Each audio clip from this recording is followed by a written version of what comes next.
Olá, bem-vindos ao PM, nosso canal sobre a psicossomática da materialidade. No vídeo de hoje vamos falar um pouco sobre a conjuntura em que ocorre o recém-anunciado acordo entre o Brasil e a China para eliminar o dólar das transações comerciais. O que você acha de deixar um like e se inscrever no canal enquanto isso? Recentemente, os governos do Brasil, agora sob a liderança do esquerdista radical Luiz Inácio da Silva, e da China comunista, anunciaram um acordo para não utilizarem mais o dólar dos Estados Unidos na condução de transações comerciais, mas sim com um câmbio direto entre a moeda da ditadura chinesa, o yuan, e a moeda brasileira, o real. Atualmente, a China é o maior parceiro comercial do Brasil, o que significa na prática é que o acordo diminuirá significativamente o uso do dólar dos Estados Unidos pelo Brasil em geral. O acordo é um dos vários entre os dois países planejados para serem anunciados na viagem, em que Lula deveria ter feito reuniões com o ditador chinês Xi Jinping. Assim, a medida segue os agressivos esforços feitos pela China para limitar a influência do dólar dos Estados Unidos e coagir o mundo a utilizar a moeda chinesa no comércio. Pequim, a capital da ditadura do Partido Comunista Chinês, tem contado com o Brasil do extremo esquerdista Lula como aliado e atual companheiro da coalizão econômica e política do BRICS, mesmo com a retórica anti-China de alguns de seus discursos. No final de seu mandato, no ano de 2022, alguns dos funcionários do governo do líder carismático Jair Bolsonaro declararam que havia um grande interesse em se juntar à Belt and Road Initiative da China. Essa iniciativa chinesa tem sido vista por muitos como um plano da ditadura de Pequim para criar uma espécie de armadilha financeira, ou seja, uma verdadeira armadilha de dívida que corrói muitas das soberanias de países vulneráveis através de empréstimos predatórios destinados a um desenvolvimento da infraestrutura. Já no caso do acordo de restrições ao dólar entre o Brasil e a China, os governos criarão um mecanismo chamado de Câmara de Compensação, com esse instrumento e com o suporte operacional do Banco Industrial e Comercial da China para converter reais em yuan chineses e vice-versa, ou seja, eliminando a necessidade da moeda intermediária que no caso é o dólar dos Estados Unidos. Atualmente, qualquer transação que ocorra entre as empresas chinesas e as brasileiras, incluindo nesse bolo, também, os empréstimos e outras transações financeiras, e demanda que cada parte converta sua própria moeda nacional em dólares dos Estados Unidos para realizar a qualquer que seja a operação. Então, a China que vem em um movimento bastante agressivo em países menores, e já estabeleceu estas casas de compensação que pretendem fazer aqui no Brasil de forma semelhante ao que já fizeram lá no Chile e lá na Argentina, sendo que esses dois países, tanto o Chile como a Argentina, já aderiram oficialmente ao projeto de iniciativa da ditadura chinesa, o Belt and Road. Por outro lado, de acordo com a Agência de Promoção de Comércio e Investimentos Brasileiros, também conhecida como a Apex Brasil, em um comunicado, anunciou um contrato do Brasil com a ditadura chinesa, e disse que a expectativa dos burocratas estatais é que isso reduza os custos de transação e que promova um comércio bilateral maior e além de facilitar o investimento. E você, diante dos investimentos predatórios que a ditadura da China tem feito ao redor do mundo, você acredita que investimentos chineses poderão ser vantajosos para o Brasil? Escreva aqui abaixo nos comentários o que você pensa sobre esse assunto. Continuando com a análise dos números do comércio exterior do Brasil, o acordo provavelmente afetará bilhões de dólares no comércio brasileiro, uma vez que tanto o Brasil como a ditadura de Pequim documentaram mais de 150 bilhões de dólares em volume de comércio ao longo de 2022, e dentro dessa cifra, a maior parte é de exportações brasileiras para a China comunista. No caso, o Brasil é uma fonte bastante relevante de produtos agrícolas fundamentais para a ditadura de Pequim, principalmente os grãos de soja, porque as exportações do Brasil representaram quase 90 bilhões de dólares em transações comerciais com a China comunista no ano passado.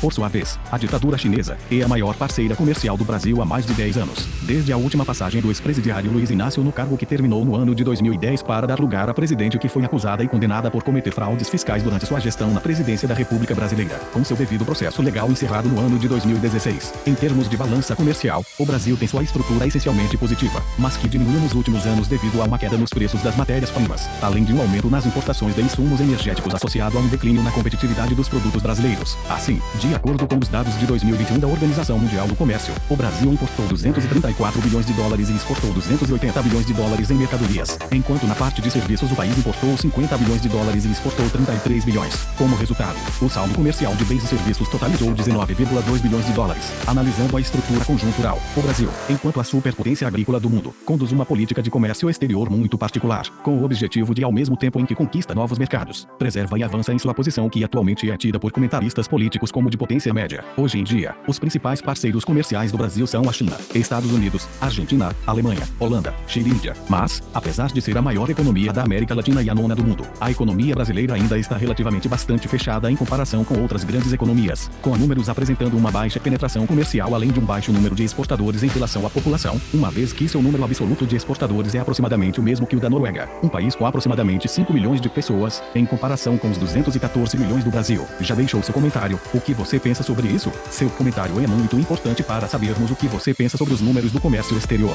Você precisa de ajuda para ganhar dinheiro? O Psicossomática pode te ajudar com análises da economia e do comércio brasileiro. Continuando a respeito dos dados de comércio do Brasil, você sabia que os burocratas estatais do país têm tentado sem muito sucesso implementar mudanças para supostamente melhorar o comércio exterior? E de fato, o governo anterior do líder carismático Jair Bolsonaro enviou realizou muitos esforços para reduzir o tempo de conformidade da documentação para as exportações e as importações, aprimorando o sistema eletrônico de intercâmbio de dados das autoridades fiscais. Porém, tais esforços que estão sendo minados pela atual gestão do governo do ex-presidiário e extremo esquerdista Luiz Inácio. Além disso, dado que a União Europeia é o segundo maior parceiro comercial do Brasil, o governo de Jair Bolsonaro envidou muitos esforços para dar andamento aos trabalhos de acordo de livre comércio, como parte das negociações de associação da União Europeia com os países do Mercosul, tentativa que também está sendo minada pelo atual governo do extremo esquerdista e ex-presidiário Lula. Além disso, o bloco do Mercosul também está analisando um acordo bilateral com a China em um contexto de planos de modernização para também disponibilizarem como modelo de aplicação para outras regiões. Em paralelo, desde a posse do ex-presidiário em janeiro de 2023, o extremista de esquerda Luiz Inácio, o Brasil e a Argentina têm buscado trabalhar para promover a introdução de uma moeda comum, medida criticada por muitos economistas, uma vez que a economia argentina está em meio a uma crise de hiperinflação e isso poderia trazer consequências graves de contaminação à economia brasileira, a qual precisaria arcar como uma espécie de credora master da economia argentina. O que você pensa sobre isso?